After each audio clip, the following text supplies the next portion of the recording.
自從身邊嘅朋友仔知道我移居咗珠海之後，有啲同我講佢哋其實都已經喺國內置業，而有啲朋友仔就正在做緊功課，亦都有咁樣嘅打算。佢哋都希望我分享更多真實嘅生活情況，因為真正做決定之前，佢哋都可能有一啲疑慮。呢個階段我都經歷過，今日就等我用第一身嘅身份同你哋分享下我嘅經歷。唔阻大家咁耐，我哋依家即刻去片。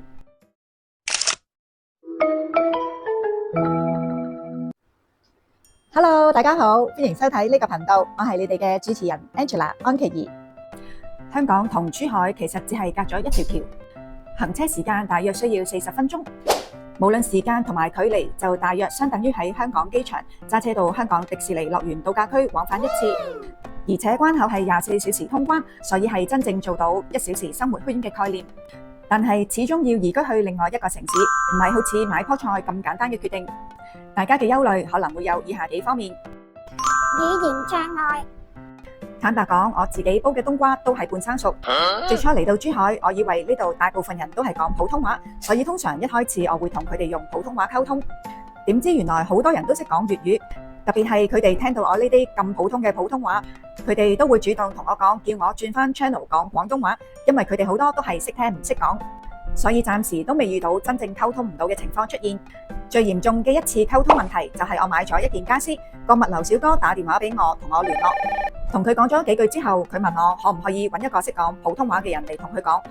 我同佢講我識講啊，點知佢同我講，但係我聽唔明喎。好可惜我身邊冇第二個人，所以佢喺冇得揀嘅情況之下，被迫絞盡腦汁去理解我講啲乜嘢，而最終我哋都係成功溝通到。而家有咁多翻譯工具可以用，所以我覺得語言障礙呢個問題大家唔需要太擔心。而且學語言最好嘅方法就係喺嗰個地方生活，所以我覺得大家住落之後就唔需要擔心呢方面嘅問題。文化差異。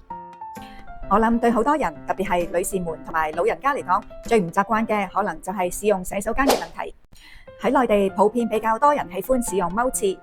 因為佢哋覺得咁樣比較衛生。而我哋港澳人士就比較喜歡使用坐廁。其實兩樣嘢各有各嘅優勢，例如有研究顯示過，踎廁其實喺排便效率方面係會比較好，而坐廁喺舒適性同埋安全性就會更勝一籌。所以而家好多新發展嘅大型商場會兼顧晒兩個背景文化唔同需要嘅人，兩款廁所都會準備晒，門口會有好清楚嘅圖案表示。喺度有個 tips 俾大家，如果大家想用坐廁，你哋排隊嘅時候不妨禮貌咁樣問一問前面排緊隊嘅人，佢哋係咪等緊坐廁？因為當地人普遍比較喜歡用踎廁。因為我試過好多次一路咁樣排隊，排到我嘅時候先至知道原來前面冇一個人係排緊坐廁，而我就浪費咗好多時間。對我嚟講，另一樣要適應嘅事情就係駕駛習慣。好多時喺大型商場嘅停車場裏面，明明單線行車，箭嘴向前，但係你會發現迎面而嚟會有一輛汽車向你駛近，而且呢個情況相當普遍。對我呢啲雪藏牌兼且女車神嚟講，實在相當之有壓力啊！每次遇到呢啲情況，我就不停咁樣同自己講，時刻警覺，保持禮讓。另一樣對我嚟講差異都幾大嘅，就係寵物友善嘅氛圍。之前喺呢條片裏面都分享過，喺呢度生活基本上無論大型超市、商場、餐廳定係其他鋪頭，大部分都係寵物友善，所以基本上大家24小時都可以同埋狗狗一齊生活。最令我意想不到嘅就係呢度啲居民對狗狗嘅包容同埋愛心，完全係超出我嘅預期啊！好似我呢度嗰啲 BB 鄰居見到呢個小妹妹會主動同佢打招呼，叫佢多多高高。啲大人鄰居見到佢會好開心咁樣話到都奶啦。去到超市嘅肉檔，啲職員見到呢個熟客仔，又會主動同佢打招呼，講話哦，受高高奶啦。去到商場，經常都會有啲唔識嘅朋友仔，無論係本地人定係香港即日來回嘅朋友仔，見到呢個小妹妹都會主動埋嚟同我傾偈。知道佢已經16歲，仲會問我可唔可以摸下佢，想沾下佢嘅福氣，我覺得好搞笑啊！經過幼稚園，啲老師會同學生講小狗狗好可愛，對嗎？我覺得呢啲就係教育，我睇到嘅唔止係我嘅未來，更加係我哋嘅將來。生活起居。居住問題非常之重要。嚟到大灣區之後，我會建議大家首先租樓住，唔好咁心急買樓，因為旅行同埋真正居住嘅體驗係完全唔同。因為有啲地方我哋作為旅客會好喜歡，但係如果要你長住喺度嘅話，可能你會覺得好騷擾㗎。而且每個屋苑小區都有自己嘅特色配套同埋特定人群。再加上之前都同大家分享過，喺呢度租樓嘅租金實在非常之便宜，所以我會建議大家用大約1年時間，首先嚟到感受一下呢個城市，感受一下唔同小區嘅特色，避免做咗一啲倉促嘅決定。至於打算帶埋狗狗過嚟灣區生活嘅朋友仔，就要睇下你哋租樓嘅時候，記住要同業主講明你哋係養狗狗，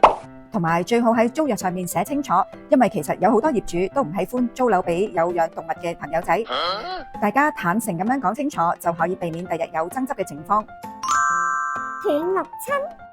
有朋友仔可能會擔心離開咗自己熟悉嘅地方之後，會冇晒身邊嘅親戚同埋朋友。如果一個朋友因為呢一條港珠澳大橋而同你失去聯絡，即係話你哋嘅友誼係經歷唔起呢55公里同埋呢40分鐘嘅考驗。人生去到呢一個階段，我覺得學嘅應該係減法，唔係加法，追求嘅應該係質素而唔係數量。而我嚟咗珠海之後嘅真實情況，就係每個月都有唔同嘅親戚朋友過嚟探我，有時佢哋會住幾日，有時啲朋友仔即日來回，淨係嚟同我哋食餐飯，見面嘅次數反而比香港仲多。同埋大家忽略咗一個重點，就係去到一個新嘅地方，你會認識到好多新嘅朋友。平時出街我多數會帶埋呢個小妹妹一齊，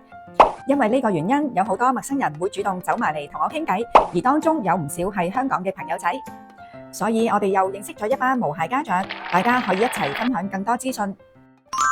醫療配套，計劃移居國內大灣區嘅朋友仔唔少都係準備退休，所以應該想了解多啲有關醫療配套嘅問題。而家喺珠海有2間3甲醫院都係可以俾我哋香港人用長者醫療券。呢2間醫院就係中山大學附屬第5醫院同埋珠海市人民醫院。而且呢2間醫院都係港澳藥械通嘅試點機構，喺收費處仲設有醫療券專窗，同埋有粵語服務嘅人員，方便大家溝通。港澳藥械通即係話可以使用部分香港已經批咗，但係內地仲未上市嘅藥物同埋醫療器械，而針對嘅對象就係有相關醫療需求嘅港澳人士。中山大學附屬第5醫院，我哋簡稱中山5院，佢哋特別設有港澳特需門診同埋港澳特需病房，仲已經設立咗跨境轉診聯絡中心。而珠海市人民醫院就係珠海市裏面唯一國家腦髓綜防治基地同埋國家高級髓綜中心。而且仲預計會喺年內開通港澳轉診綠色通道，呢啲配套對我哋港澳人士嚟講，直頭係好消息啊！了解咗相關配套之後，跟住我有一啲溫馨提示俾大家。大家記住使用醫療券之前，要首先登記咗醫健通，跟住就係要留意醫療券同埋大陸嘅醫保係唔可以同時使用㗎。而醫療券嘅收費就係會以人民幣去結算。最後一樣提你哋嘅就係去睇醫生嘅時候，記住要帶齊香港身份證同埋回鄉卡啊！最後我嘅總結就係去一個新嘅地方展開一個新嘅生活，當然會有唔同程度嘅擔憂，但係相對地亦都會有唔同程度嘅喜悅。我覺得只要喺實行之前做足準備，掌握更多資訊，得到嘅喜悅應該會大過憂慮。最後再送多一個好消息俾大家，喺我做影片嘅時候，啱啱特首出咗2025年嘅施政報告，裡面提到會喺2026年第2季度喺港珠澳大橋香港口岸設立全港首個無感通關先導計劃，利用人面辨識技術俾大家體驗無感暢通過關，即係話到時個便利度又會大大咁樣提升。如果你都有更多資訊嘅話，歡迎留言同大家分享。今日嘅影片就嚟到呢度，我哋下期再見，拜拜。